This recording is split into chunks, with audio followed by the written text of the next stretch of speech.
In 2001, one of the most iconic American companies in history quietly changed its name. No press conference, no celebration, no explanation to the millions of customers who had trusted that name for nearly 150 years. The company just disappeared, replaced overnight by a corporate alias so generic it could have been a parking lot management firm. The name they buried? Smith & Wesson. The name they replaced it with? American Outdoor Brands. And here's what makes it truly shocking. They didn't change it because the business was failing. They didn't change it because of a bankruptcy or a merger. They changed it because the company had made a deal with the Clinton administration that so enraged their own customers, their own people, that dealers stopped stocking their products, police departments canceled contracts, and employees quit in protest. Smith & Wesson didn't just change its name, it ran from it. And the story of why, and how the company clawed its way back from the edge of total collapse, is one of the most dramatic and least told stories in American business history. To understand how far Smith & Wesson fell, you first need to understand what they built and how long it took to build it. Horace Smith and Daniel Wesson met in the early 1850s in Norwich, Connecticut. Both were experienced gun makers. Both had been thinking about the same problem.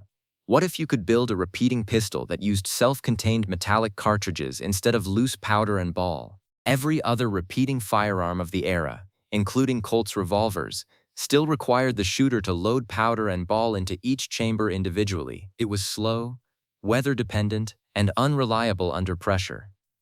Smith & Wesson believed there was a better way. In 1856, they formed a partnership, secured the patent rights to a bored-through cylinder, a design that allowed a fully self-contained cartridge to pass completely through the cylinder from the rear, and released the Model 1 revolver. It was chambered in .22 rimfire, the first truly practical self-contained metallic cartridge revolver ever made. The timing was almost supernaturally good. 5 years later, the Civil War began. Union soldiers who could afford it bought Smith & Wesson revolvers out of their own pockets as backup sidearms.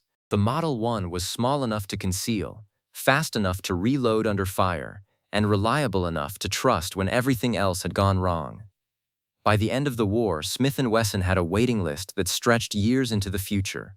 That waiting list was the foundation of everything that followed, and what followed was a century of American firearms history that touched nearly every major conflict, every American frontier, and eventually every police holster in the country. For the better part of the 20th century, if you were a police officer in the United States, you carried a Smith & Wesson.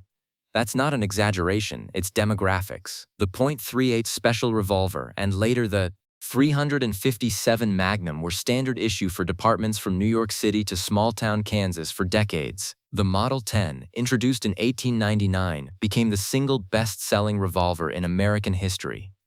Millions were produced, millions were carried. Smith & Wesson didn't just sell to law enforcement. They helped shape what American law enforcement looked like. When departments needed a more powerful cartridge, Smith & Wesson developed the .357 Magnum in 1935, working directly with FBI agent and firearms expert Philip Sharp. When departments transitioned to semi-automatic pistols in the 1980s, Smith & Wesson developed the third-generation autos to keep pace. The brand wasn't just a supplier, it was a partner, embedded into American policing at an institutional level that took generations to build, which makes what happened in the year 2000 all the more devastating. By the late 1990s, American gun manufacturers were facing a coordinated legal assault. Cities across the country, led by New Orleans, Chicago, and eventually dozens of others, were filing lawsuits against firearms manufacturers, arguing that the companies bore responsibility for gun violence in their cities. The legal theory was novel and contested. The financial threat was real. Most gun manufacturers banded together to fight the lawsuits. Smith & Wesson, then owned by a British company called Tompkins plc, made a different decision. In March 2000, Smith & Wesson signed an agreement with the Clinton administration and several municipal governments. In exchange for having the lawsuits dropped, Smith & Wesson agreed to a sweeping set of conditions, including design changes, mandatory safety devices, limits on dealer sales practices, and internal oversight mechanisms that went far beyond what any law required. The American firearms community reacted with fury. Gun owners saw it as capitulation to political pressure. Dealers saw it as Smith & Wesson voluntarily accepting restrictions that its competitors refused to accept, putting loyal Smith & Wesson stockists at a competitive disadvantage. Law enforcement agencies that had carried Smith & Wesson for decades began switching to Glock and Sig Sauer.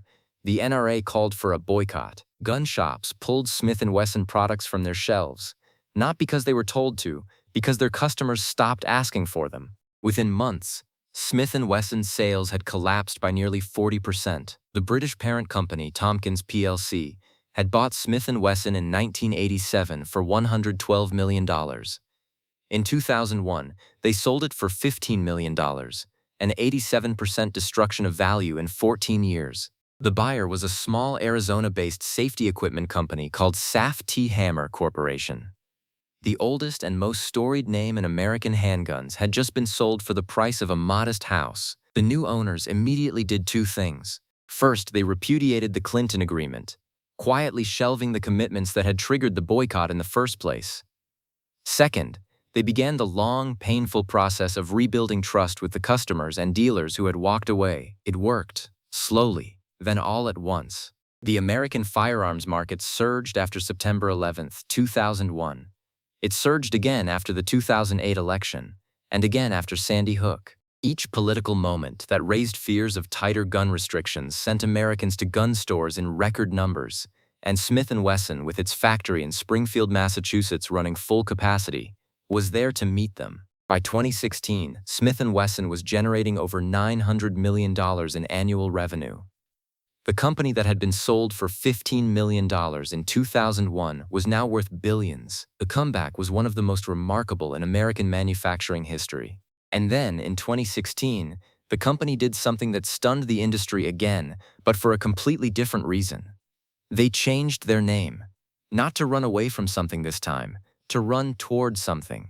The parent company rebranded as American Outdoor Brands Corporation, positioning itself as a diversified outdoor products company rather than a pure firearms manufacturer. Smith & Wesson remained the name on the guns, but the corporate umbrella was deliberately designed to distance the parent entity from the firearms identity. The market shrugged, the customers shrugged, and 4 years later, in 2020, the company split itself in two, spinning off the non-firearms outdoor brands into a separate company and renaming the firearms business back to Smith & Wesson Brands, Inc. A full circle. 15 years of corporate identity gymnastics, and they ended up right back where they started. Here's the thing about Smith & Wesson that all the corporate maneuvering obscures. The name survived everything. The Clinton deal, the boycott, the $15 million fire sale, the rebranding, the split, and the re-rebranding. Because the underlying product never stopped being good. The Model 10 that police carried in 1955 was a great revolver. The M&P line that dominates law enforcement and civilian sales today is a great pistol. The company that Horace Smith and Daniel Wesson built in 1856 on the idea that a self-contained metallic cartridge could change the way a man defended himself.